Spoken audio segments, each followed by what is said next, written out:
a carrot cake. Is this a traditional carrot cake? Absolutely not. Is it based off a traditional carrot cake recipe? Why, yes, it is. From this book I got years ago from my mom, and it looks like it's been through hell, and it's moved with me to a lot of places, but it's from the Fanny Farmer cookbook, and yes, it's a traditional recipe. However, we are not going to be making it traditional because it's not going to have raisins in it, and it's not going to have any nuts.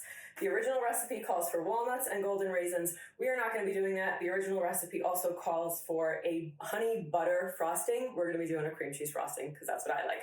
So why are we not doing carrots and raisins? My husband and my really good friend don't like them, so they just basically like a cake with carrots.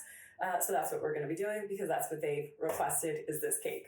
What I learned years ago is that you have to have carrots that are shredded by hand. I have done it with a food processor. I have done it by hand. And yes, I can tell you the difference. The one that's done with the food processor, it's super dry. It'll pass, but it doesn't taste as super moist as the one with the hand shredded carrots. So I shredded these before. And basically, I believe this to be true. I don't know if it's 100% true, but apparently the food processor dries them out. I guess it's like the same kind of concept with like your laundry. When you put it on a spin cycle, it does dry out wet clothes. So I assume it takes out the moisture. If I'm wrong, don't cancel me over carrots, okay? You could probably go after the politicians who are allowing the climate to decay in front of us in real time. Okay, I'm off of that. All right, so we got freshly shredded carrots. The recipe calls for 1.5 cups. I use 2 because by the time I'm done shredding them, I'm not gonna, I really got no use for shredded carrots besides the cake. So this is about 2 packed cups of carrots. We're going to need lemon juice, flour. We're gonna have to do some crushed pineapples, which I kind of like to get these super crushed up. I do it a little bit more, a little finer because I don't want people to taste them, but I like that it adds that level of moisture. They're gonna be drained, no juice. We are also gonna need baking powder, baking soda, salt, honey, a little bit of ginger, not too much, and cinnamon. If you have allspice, that's great too. We'll throw that in there. We're also gonna need, the recipe calls for vegetable oil. I don't use vegetable oil, I use avocado oil, and 3 eggs, and yeah, that's what we're gonna need. It's a quick recipe to put together, and then you're gonna throw it into cake pans, which we're gonna lightly grease and flour, and then we're gonna put it in the oven for 350 degrees for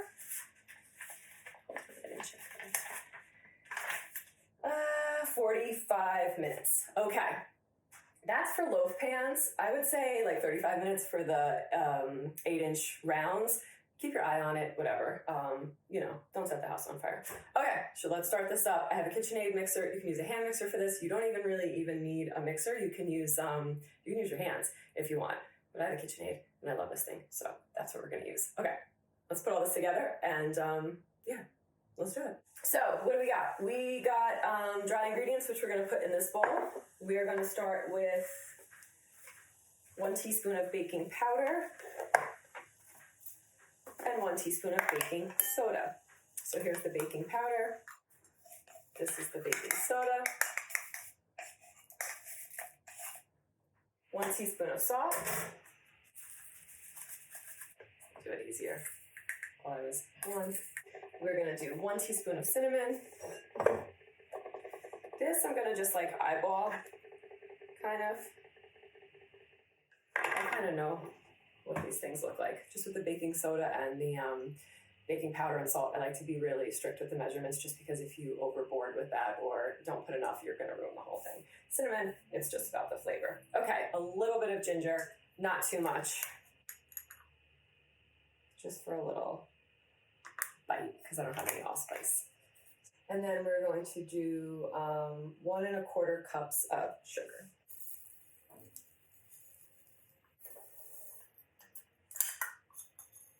All right, we're gonna put the wet and dry ingredients together. Okay, all right, we are doing 1/2 cup canned crushed pineapple, well drained. We're gonna use a slotted spoon.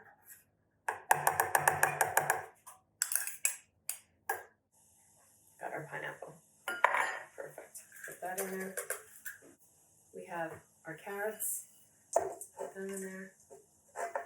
Let that mix. And then we're going to add 1 1/2 cups all-purpose flour.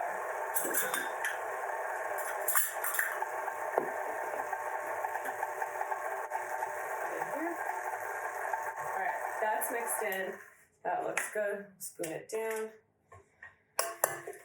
So one of the reasons why I really love baking is because when I was having some anxiety a few years ago and dealing with like some anxious moments and panic attacks, I was told to use baking to help offset that. So basically, when you bake, it kind of tricks your brain into thinking that you kind of are a little bit more in control and that you're completing a process. So baking is something that's worked for me with my anxiety. So what I'll do is I'll get a recipe that's fairly simple, and I would keep like ingredients in the house typically for like chocolate chip cookies or something that I know was easy, even if it was like a box mix, like a Duncan Hines, and just so I can make a cake, start it, complete it, and like basically my brain would feel like it started something, we followed order, we followed process, and it would actually work to kind of break me out of that moment and break me out of those anxious moments and anxiety and panic attacks when I was having them. So if I was deep in a panic attack, not so much, but when I felt one like coming on, or I felt it was like, let me just realize I'm in control, realize I can, complete something, then you have like a cake at the end too. So it's nice. And that also helps divert your attention a little bit, having a nice cake. So we got the carrots in there, we got the pineapples, and then what are we gonna do? Oh, we need the lemon juice. Let me grab the lemon. All right, how much do we need with the knife? 2 tablespoons of lemon juice. Don't put the pits in there. So, don't want the sticker in there either. And we'll do a little more of a squeeze. It's about a whole lemon. So, we're gonna do the flour. Let's put the flour. Let's mix that. Okay, so that's kind of coming together. I'll show you what it looks like. Looks like that. Okay. We're gonna add the sugar next. This is the sugar, baking powder, baking soda, cinnamon, baking soda, not soda. Again, told you I am from New Jersey. Pronounce things a little bit weird. All right, that's all in there. Let's mix this now. It's gonna get harder and harder to kind of, mix because it is a bunch of dry ingredients. So we'll let that go just a few seconds to kind of combine those things. That's good. That's what it looks like. See, it's coming together nice. Add the oil. All right, how much? We should use a liquid measuring cup, but I'm lazy and also have to wash everything by hand because I live in a small New York City apartment. Small kitchen. Apartment's pretty decent, but the kitchen sucks. What do we need? 3/4 cup vegetable oil. So what I like to do with that, 3/4 cup, take the 1/4 cup, 3 of them. I'm using avocado oil. You can use vegetable oil as well. Avocado is a vegetable. So that's how I'm justifying that. All right, mix it. Mix it, bitch. Slow. Let that come in there. Add the eggs. So how many eggs do we need? 3. What I'm going to do is I'm going to crack them in this bowl to not make a mess, and put the shells in this bowl. Look at me. So, 1. And I got a huge shell. There we go. Shells out. And now I got egg on my hand. Let that mix. Alright, that looks good. Do you want to see it? I'm sure we should. We should do. Trying to learn, right? Alright, let all that fall so I don't have to deal with it. Cool. Show it to you quick. See? That's what it looks like. Looks like someone threw up. But it's not going to taste like that. I promise. Okay. Throw these eggs in. We're going to try to be fancy and do 1 egg at a time. If that doesn't work, totally cool. No one's watching you at home. 1. 2. 3. Okay, cool, that's done. So what I'm gonna do is I'm gonna just scrape the stuff off the bottom because I saw it collecting there. You don't wanna overmix this either. But you do wanna make sure everything is really incorporated. Okay. We'll let that go for a minute while I prep the pans. Cake pans. How do I prep cake pans? I buy this stuff from King Arthur flour called veggies, non-GMO. It's a food releaser, kind of like ham, I guess, but maybe not as bad for you. And it's honestly the best thing for cakes. I used to do greasing cakes. I used to use butter. This stuff works so good. I do try to hold my breath when I use it. It is an aerosol. That's good. We can shut that off. A little bit of flour into each one to lightly flour the pans. Just a little.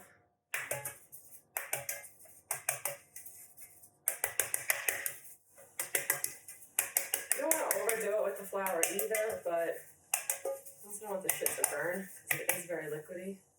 Oh, and the flour I'm using is King Arthur. I love King Arthur flour. I like to get the organic. It's non-GMO.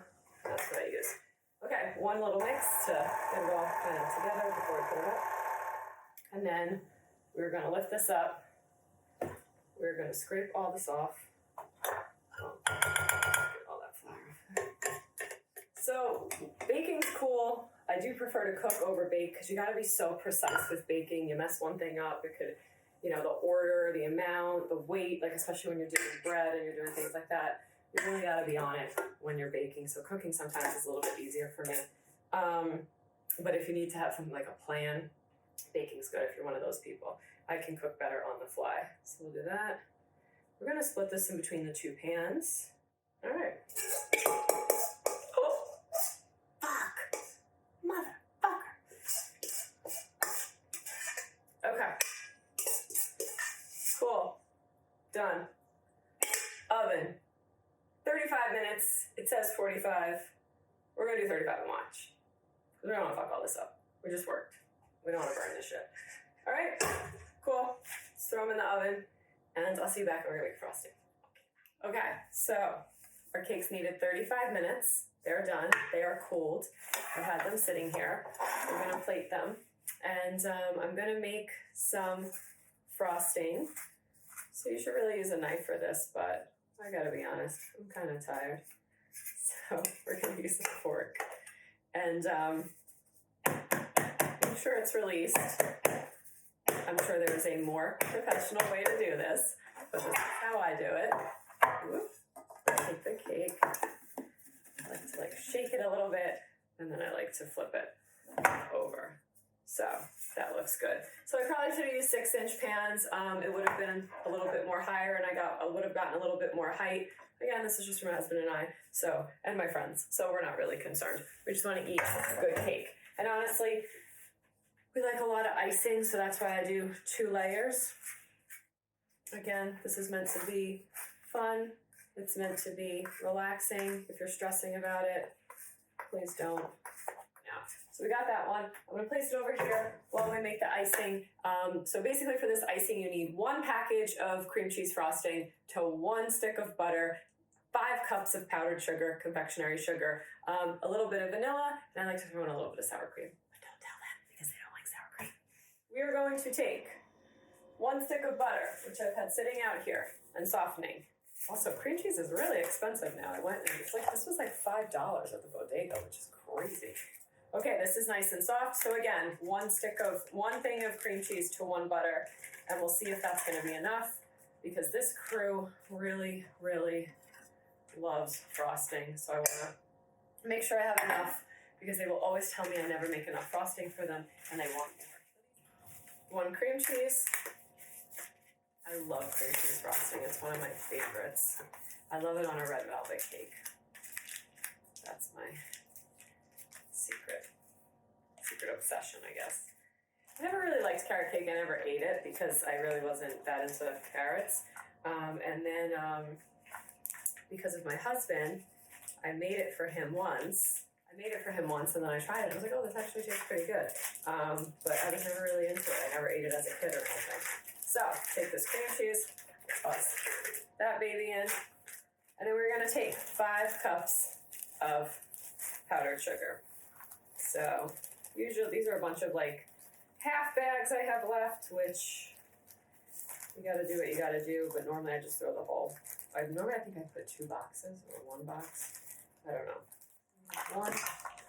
You're gonna add them one at a time because they plume up when you put them in. So we're gonna start off slow with the mixing, and then we'll get the second cup. Now we can speed that up a little. There we go. Remember when we add it, piece this one fine. When we add it, we're going to turn it off and then start it slow again. Oh, this looks so fluffy. It's so good. Let's try it. And I'll show it to you.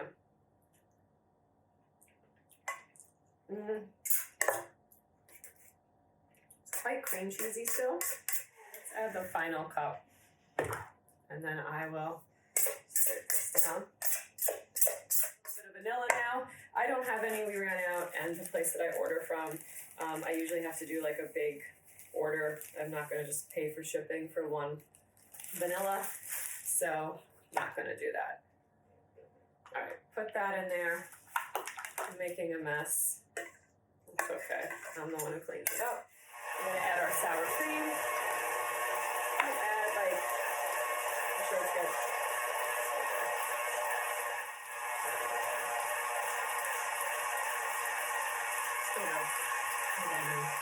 Wash my hands, got a new spoon.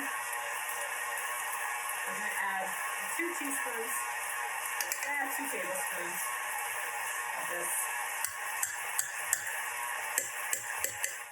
Fire this up.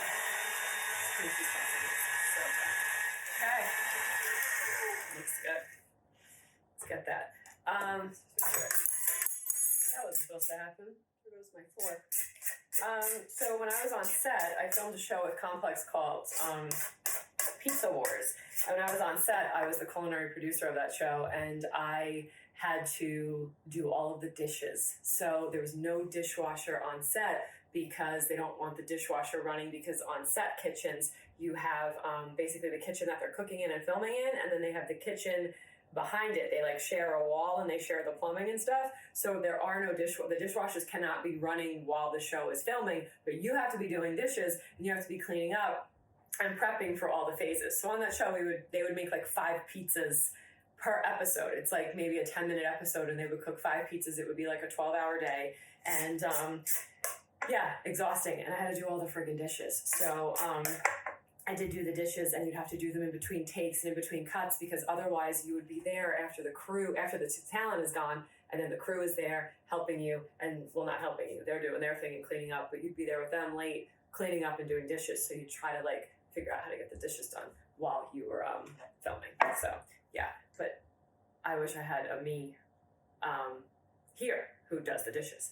I don't. I have me there who did the dishes, and I have me here who does the dishes. For later. Okay, nice and fluffy. You see how beautiful that looks. Keep it under there in case any drops in. We're gonna put about half of it on this cake that's here, because they will yell at me if it's not even and they don't have a thick layer of cream. We'll put that here. Okay. Before we put on our next layer, we are going to not bring it all the way to the edge, because when we put on the layer, it's gonna smush out a little bit more. And I will be the first one to tell you I'm the worst froster in the world. My friend Noelle, who owns Cafe Belle, laughs at my frosting skills, which are awful. So yeah, I'll bring that. She is just like, you're the worst. I am the worst. I can make the cake, I can make the dinner, but I'm not really good at like table decorations and decor and frosting and stuff. I think it's because I have no patience. It's kind of even. There we go. And yeah, let's get the second cake, which we're gonna nicely flip out. And I'm gonna do this with it. Okay. Looks good. Now we're just gonna ice the top. I'm not going crazy. Again, I'm not a fancy icer. So, and I'm just gonna ice the top. I'm not going to do the sides, though you can if you would like. Again, like I said, I'm not the world's best icer. I don't make any. A lot more of this could have went in the middle. Oh well. Should we try to bring it down and around? We could try. We probably should. We could dirty ice it. Take a little bit off the top for the sides. Use a little bit more here. There we go. Looks good? I don't know. I'm not the icer. I told you. I'm not about any of that stuff. We're done. I have to be honest with you, this isn't the worst I've ever iced a cake, and I'm so glad it came out like this for this video, because usually my ice cakes are a disaster. This is not that bad. Let me touch up the side a little bit here. This is like not that bad. Holy crap. I'm really impressed with myself, because I am the worst cake icer. Like, I'm terrible at it.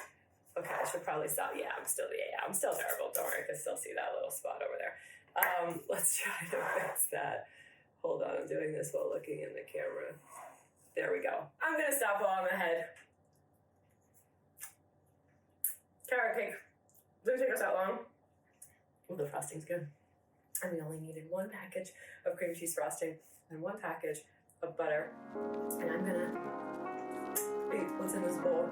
And yeah, that's it. Have a great one. Thanks for joining me. Stay safe, stay healthy, take care of yourselves. Follow, like, subscribe, and I will see you on the other side. Bye, guys.